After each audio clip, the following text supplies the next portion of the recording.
Papasalamat po ko sa kanya dahil nabilang ako sa nabigyan dito ng ABK na 10,000, no? Malaking tulong ito upang madagdagan po dahil mahirap po mag-OJT na walang budget ngayon.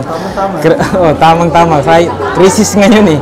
Siguro yung tuition ko sa school, kasi malaki-laki din yung tuition doon kasi which is private din po yung school namin.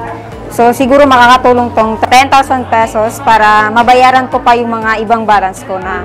Sir MP Romeo K. Sema, salamat po sa tulong nyo na ito, and makakatulong po to sa amin, lalo na po sa aming mga students na wala rin pong sapat na pera para po mapag-aral yung sarili namin. Mas latabang niya sa kami ang miskinan. Sobrang mas latabang. So, niyabe palisita no, sa gobyerno na Bangsamoro, na panuna niya ikauma nulang no programa project sa kanu madakkel tao. Nakatago babanggula lang kanu mga programa no gobyerno na nasita makasampay sa kanu so kawagibo. Makanggesal kanu so kawagibo. Kaginan to balkita niya kanu.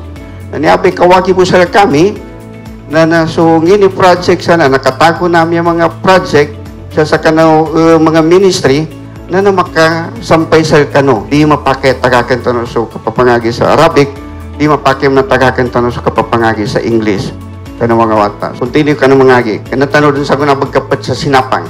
Sa guna na niya to sinapang nga pamikiran. Kanya ba ipumbuno sa guna na pamikiran. So nesita na mapya iungangan.